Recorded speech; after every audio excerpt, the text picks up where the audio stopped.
నేటి రాశి ఫలాలు వృచ్చిక రాశి. వృచ్చిక రాశి వారికి ఈరోజు వృధా ఖర్చులు పెరుగుతాయి. బంధువులతో స్వల్ప మాట పట్టింపులనేవి కలిగే అవకాశం కనిపిస్తుంది. ఇక ఎవరైతే దూర ప్రయాణాలు చేస్తున్నారో ఆ ప్రయాణాలు వాయిదా పడతాయి. వాయిదా పడడమే కాకుండా చిన్న చిన్న వాహన ప్రమాదాలు కూడా కనబడుతున్నవి కాబట్టి జాగ్రత్త తీసుకోండి. వృత్తి వ్యాపారాలలో ఎవరైతే ఉన్నారో వారికి కొంత గందరగోళ పరిస్థితులు అనేవి నెలకొంటాయి. ఇక ఇంటా బయట పరిస్థితులు అంతగా అనుకూలించవు.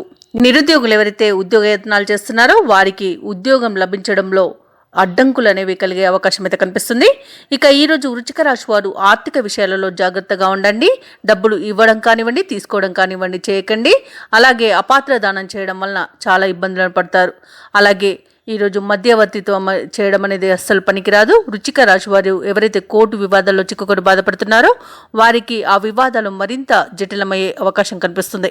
ఇక మీ నోటి దురుసు వలన గౌరవభంగం కలిగే అవకాశం ఉన్నందున మీరు కొంత మౌనంగా ఉండడం మేలు చేస్తుంది. ఇక కళాకారులకు, క్రీడాకారులకు అనేక రకాల ఇబ్బందులు అనేవి కలిగే అవకాశం ఉంది. అలాగే కొత్త వారిని నమ్మి మోసపోయే అవకాశం కూడా కనిపిస్తుంది. ఇక భూక్రయ విక్రయాలలో ఎవరైతే రియాల్టర్స్ ఉన్నారో వారు నష్టాలను చవిచూడాల్సి వస్తుంది. అలాగే కాంట్రాక్టర్లకు మంచి కాంట్రాక్టులు చేజారే అవకాశం అయితే కనిపిస్తున్నందున కాస్త జాగ్రత్తగా ఉండండి. ఇక ఈరోజు వృచ్చిక రాశి వారికి కుటుంబ సమస్యలు ఎదురై చికాకు పరుస్తాయి. ఆర్థిక ఇబ్బందులు అధికంగా ఉంటాయి. బంధువులతో విభేదాలు నెలకొంటాయి కాబట్టి కాస్త మీరు వెనక్కి తగ్గి ఉండడం అనేది చెప్పుకోదగ్గ సూచన. అలాగే వృచ్చిక రాశి వారు ఈరోజు పుణ్యక్షేత్రాలను సందర్శిస్తారు. దేవాలయాలను సందర్శించినప్పుడు మీరు ముఖ్యంగా గుర్తుంచుకోవాల్సింది మీ ఇష్టదైవం యొక్క ఆరాధన అనేది మీకు మంచి చేస్తుంది కాబట్టి తప్పకుండా ఆ దిశగా ప్రయత్నించండి. ఇక ఈరోజు సోదరుల నుండి అనుకోని మాటలు పడవలసి వస్తుంది కాబట్టి మీరు కొంత నోటిని అదుపులో పెట్టుకోండి. అలాగే వ్యాపార వాణిజ్యవేత్తలు ఎవరైతే ఉన్నారో వారికి వ్యాపారాలలో నష్టాలు అనేవి ఎదురవుతాయి.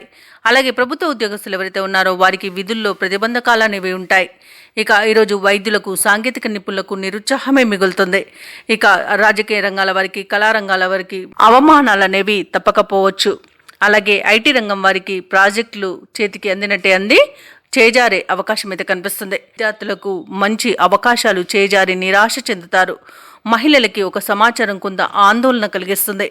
ఇక వారికి అదృష్ట రంగులు నీలం మరియు నలుపు, ప్రతికూలమైన రంగు గోధుమ, అదృష్ట సంఖ్య 9. ఈరోజు వెంకటేశ్వర స్వామి అష్టోత్తర శతనామావళి పఠనం, లక్ష్మీదేవి స్తోత్రాలు పఠనం చేయడం వలన మంచి శుభ ఫలితాలను పొందుతారు. అలాగే పనులలో వచ్చే ఆటంకాలని తొలగించుకోగలుగుతారు.